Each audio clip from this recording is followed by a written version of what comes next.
And are you familiar with this color wheel and how the relative or relationship one color has to another has the same amount of visual impact as value? So if I put value 1 next to 15, that's the same as yellow next to violet. So let me explain how that works, and hopefully you can use this in your painting today.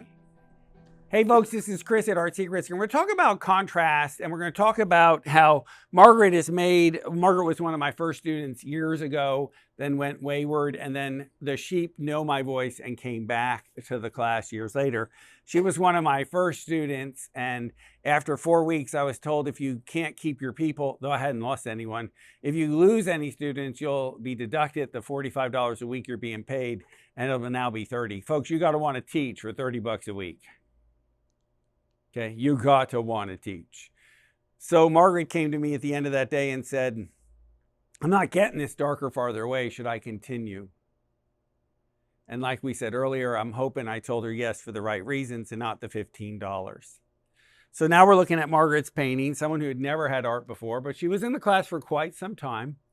And we're noticing her contrast, her light next to dark, but it's also a color contrast. It's a warm against cool contrast. It's a warm yellow green against the blue. There's a hint of texture right there that's also creating a little textural contrast. There's a little transparent color that's contrasting all the white opacity. That's where it makes it its beauty from. She's telling you where to look with her sharp lines and her contrast, and then less where she doesn't want you to look. More contrast closer to you, but not as much here, and less farther away. Margaret has the ability to make it realistic, but if she makes the face too realistic, it takes away from the yellow color. What's driving the message is the yellow color. Its color, contrast, pattern, texture, and shape carries the message, not the two people in the picture. It's your element of art. So I think she did a beautiful job, but this isn't what I want to talk about. Okay? What I want to talk about are some of her colored pencils.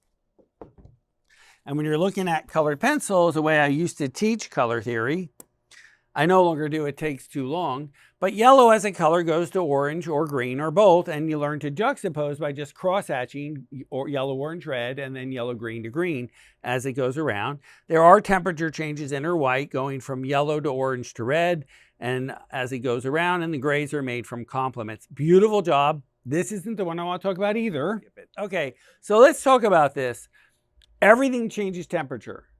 Everything goes yellow, yellow, orange, orange, red. Everything goes yellow, yellow, green, green. Everything changes temperature as it goes around. Nothing is one color. Everything goes warm to cool. Well, so does the white bowl, whatever it's called. It's going to go from yellow oranges to orangey reds, yellow oranges to orangey reds to alizarans as it goes around. That's not the part I want to talk about. The part I want to talk about are the shadows. So let's talk. Yes, everything changes temperature, but do you know, I'm looking at you like this is important now. Do you know that it's the relationship on a color wheel that is as important as your light and dark values? You can make two values the same darkness, but their relationship on the color wheel can attract as much attention as if you have white next to black. So let's talk about that. So what I'm saying is Margaret has different colors in these black depending on the color on the white. That's the talk. So let's spill it out and explain. Margaret had never painted before, and we used to teach color pencil. Oh, by the way, she drew the monogram with the colored pencils too. Not bad, huh? Okay, so let's talk about this. So what happens is this changes temperature. So the white area could go from yellow. In fact, I'm going to make it yellow so you can see it. It can go from yellow to eventually a yellow-orange farther away, maybe possibly a little pink. And now it would be the pink would be so minute, you might have maybe that much pink in it. So when I'm talking about I'm adding color to white, you're not seeing the color I'm adding, but it's there. Okay, so the apple exercise, yellow, orange, red on the sunny side, goes for everything you'll paint in your lifetime. That gray box of that palette box, this is already gonna make my talk over 5 minutes. that gray, that gray box or whatever that is still has to have yellow, orange, red in it, or yellow, green, green, blue, or cerulean, cobalt, ultramarine. Everything changes temperature for regardless for the rest of your life. Okay. On the shadow side, the dark side goes here. Okay. And this is as I'm painting the white, and it eventually goes darker to the red, and then it can go alizarin, and then to violet. So pretend there's violet here. I'll make violet. Okay, and then to violet. And that's my white drape right there. That's not the talk. This is the talk. The color wheel works like this. The most contrast I can make. So if I take this complementary color wheel, and I have yellow, the opposite of yellow with this black line is violet. That's the most contrast you can make. So imagine there are 6 steps here. 1, 2, 3, 4, 5, 6. It doesn't matter if I go this way. 1, 2, 3, 4, 5, 6. So 6 is the most contrast I can make. And next to that yellow in the darks there, I'm going to use violet. Pretend that's violet, not blue. Okay, violet. So far, so good? So the darks in there are violet. Here's the exercise. Now, if this was yellow as it went around, you can't go 6 steps away. So instead of violet, you could go 5 steps. 1, 2, 3, 4, 5. And I could put blue there. And then farther away, I'd have to go 1, 2, 3, 4, and eventually 1, 2, 3, and eventually it'd be the same color. Does that make sense? How far you travel on the color wheel is the same as white next to dark, even if they're the same darkness. The relationship one color has to another is massive. That's what makes contrast, okay? Except your color's changing. So now you're orange, so you have to turn this to orange. Okay, and I can't put blue right here because that'll have the same amount of contrast as yellow. So I can go 1, 2, 3, 4, 5. I can go blue, green, or 5 this way and do some kind of purple. I'll do blue, green. So as it goes around, my darks are blue, green. So far, so good. Now, that's orangey red. Oh, I messed up. I made it orange. Pretend it's red. I'll fix that.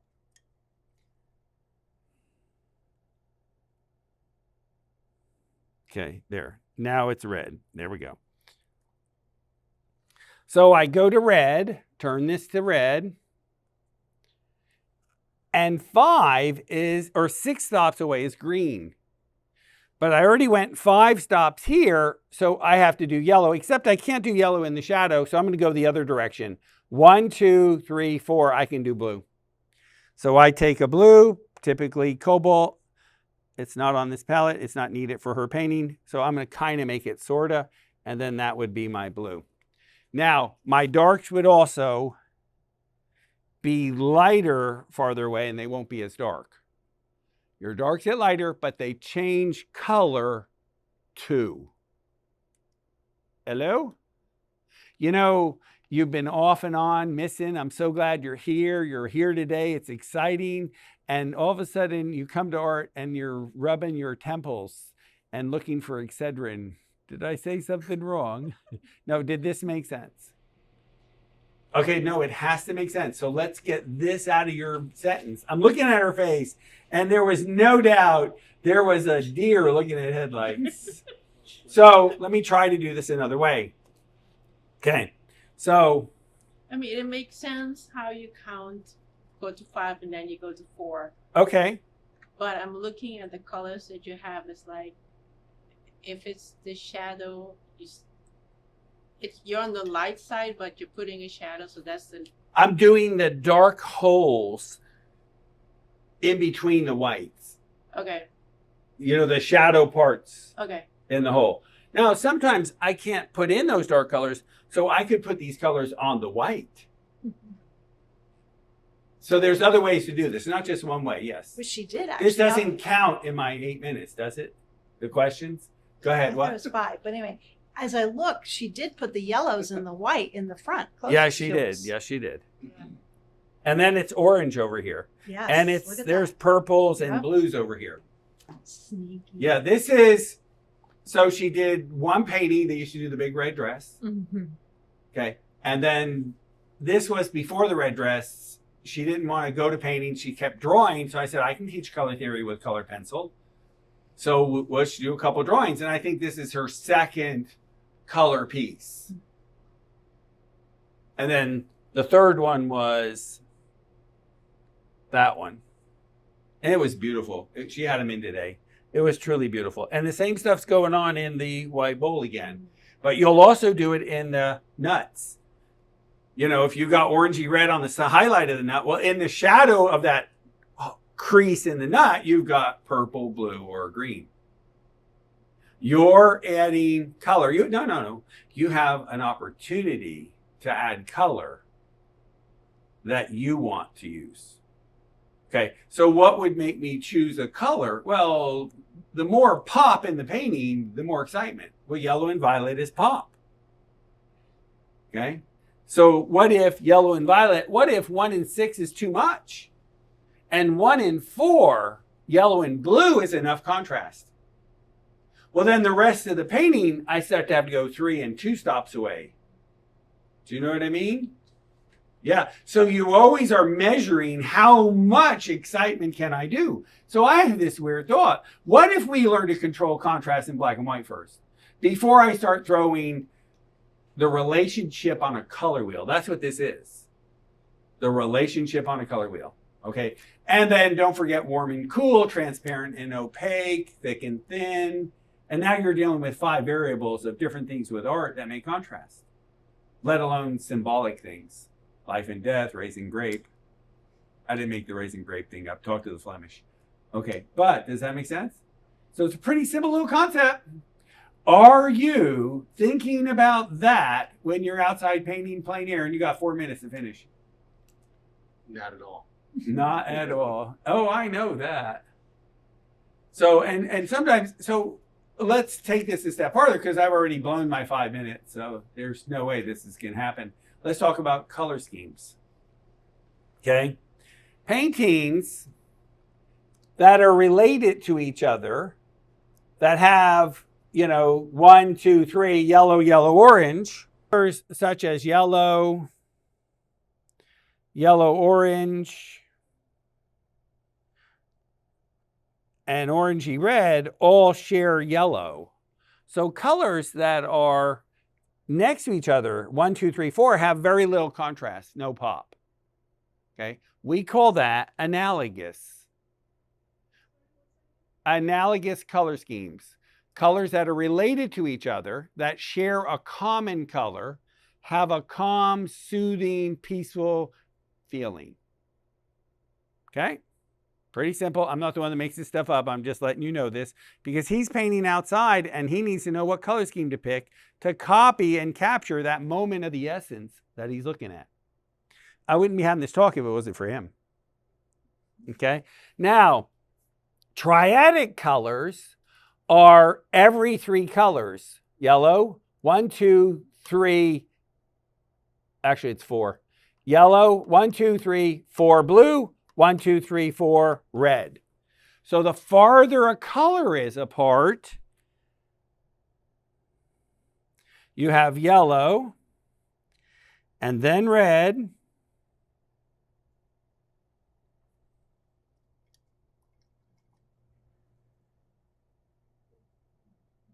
And then blue. 3 colors, every 4 apart is called triadic. That's the triangle behind the wheel. Okay, triadic color schemes. That has more pop to it. So when you have an energetic child, when you're this waterfall and the water's raging and it's exciting, I'm thinking about triadic color scheme. It's the end of the season. Water's low. It's peaceful. It's been a nice walk. We're just sitting out looking at the water. You can barely hear it trickle. It's just peaceful. You can hear the birds chirping. analogous. I'm changing the colors in the painting to go with my story. And it means shifting one color just the smallest amount. Just change a blue-green to a blue-red, or change a red that's got alizarin in it to just cad red. Just a little shift of one color will do that for you. Okay? Except you have to do it. That's your job. It's not happening in the photograph. Okay? This is a color scheme based on relationships, and the farther you go, the more pop. Okay? So the most pop, yellow.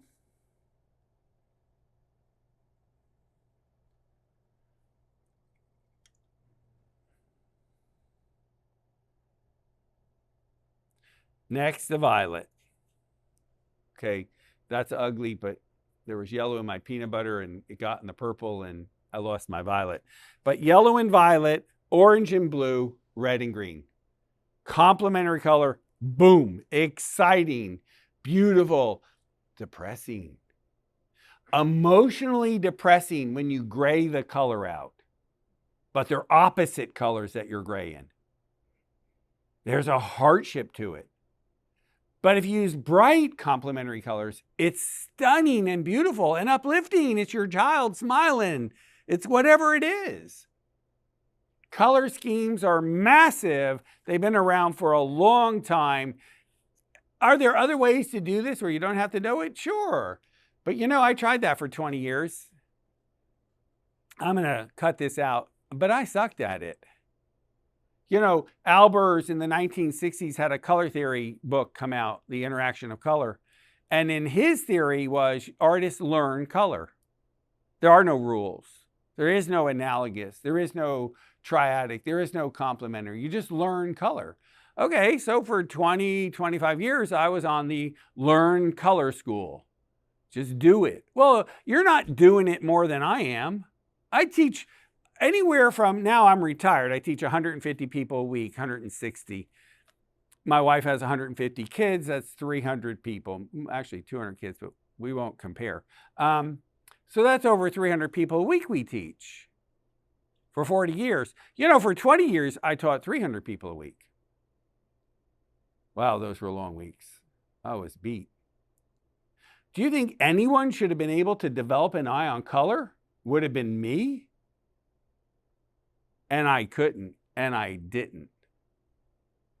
And then I sort of read some of the stuff on color theory from 1910, 1839, 34, different people started studying it and said, let me try some of this. And I said, this may not work every time. That's what Albers is saying.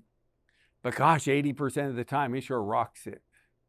And then when no one's looking, do I ever add a color I'm not supposed to? Yeah. Because Albers said I could. But my overall color scheme are those three colors or those two. So color theory is much easier than you think. And you're better off thinking it like a value scale, 1 to 15. Just take your color and say 6 spots away is the most contrast you can make. So if I'm looking at an area of the painting I don't want you to look at, well, then I need to be 1 or 2 spots away from whatever color that is.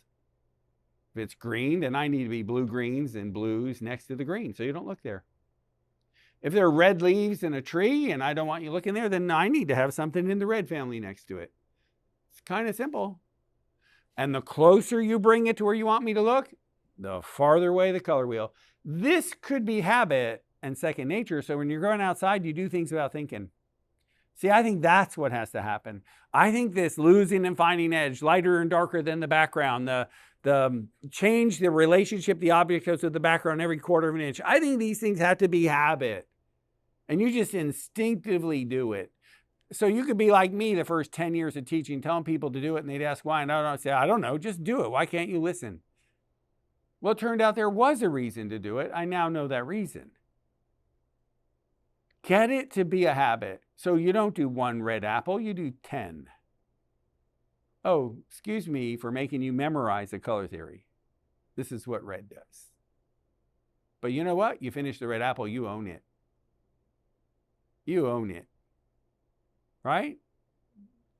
So, I appreciate it. Not this. And this was in real life. She brought it in. It was beautiful. Just beautiful. Gosh, ever since that finger got cut off, the apple doesn't want to let me use that finger. I appreciate it. The greens and the reds and the purples in the shadows. That's the part my eye saw. That's you painting for a purpose and not just copying the picture. So if you're doing a drawing of the geese or the bird or the pelican or the cowboy, and you're doing it in color, well, whatever color's in this area, then you're also adding color on that color wheel if you can sneak it in, which you can. How much you show is up to you, and it's different for every painting. Do I gray it? Do I leave it bright? That's different in every painting. Okay, I think I did that. 8 minutes?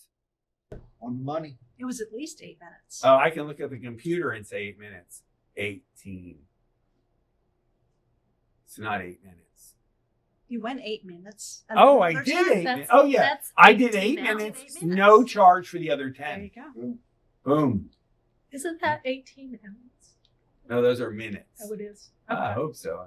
I'm exhausted. I just want to make sure I understand. So Okay. there's one approach to color theory, which is the analogous, triadic, complementary. Which Color, is we'll call it the color mood. schemes. That's a color scheme. Color That's schemes. the feeling, the mood you're trying to convey. But the first part that you showed us of the contrast, using the contrast between the colors as the values to draw the person's eye to the point, the focal point has the highest amount of contrast. And then each point away from that has to have less contrast. Yeah. That's not a mood thing. That's the same thing as getting less contrast further Yes, away. that's correct. It's And thank lighter you for further clarifying away. that. So there are color schemes, but what we were talking about is contrast. Contrast. There are different ways to make contrast. Contrast can be light next to dark. Contrast can be a grinding pencil mark that's tough and strong next to a smooth, soft mark. Contrast could be super smooth paper against using the 3B on the edge and using the pebbly part of the paper. Okay. Contrast can be a warm yellow-orange color next to a bluish color, or you could do a yellow-green warm color next to a blue-green cool color, warm and cool. Contrast can be transparent thin colors against thick opaque colors. Contrast could be different variations of texture and mediums. Contrast can be a lot of things. I'm also saying it's a relationship on the color wheel is a form of contrast, which is not a mood, but it does fall into mood when how much contrast you make, Right. regardless of all the different ways, affects the mood. But the human brain eye is naturally going to look at The contrast. That's how we're wired, right? So you're just Well, don't discard intense, vibrant color too. I don't know which one's stronger, value contrast or intensity. And a lot of artists like to say, let go of color, temperature, and color. Color's not important. Get your values right. And I'm thinking, yeah, I sort of buy that. The half tone, how dark is the light side compared to the medium, that tells my psychological message. But you're really painting as if you painted in the 13th, 14th, 15th, 16th century. But this guy named Monet came along, and this guy named Gauguin came along, and Van Gogh came along, and they said, color's kind of fun. And wouldn't you like to have fun with color too? And I'm thinking, yeah, I buy what you guys are telling me. Value is important. Let go of color, get the color right, but do not discard color. It is equal to value. Because sometimes the painting is more important than color. And how do you know this? Go into Lightroom or any software program and look at your painting and remove the vibrancy of the color. And if you like it in black and white, that's a contrast painting. But if you feel like you lost something and when you made it in black and white, that painting's about color.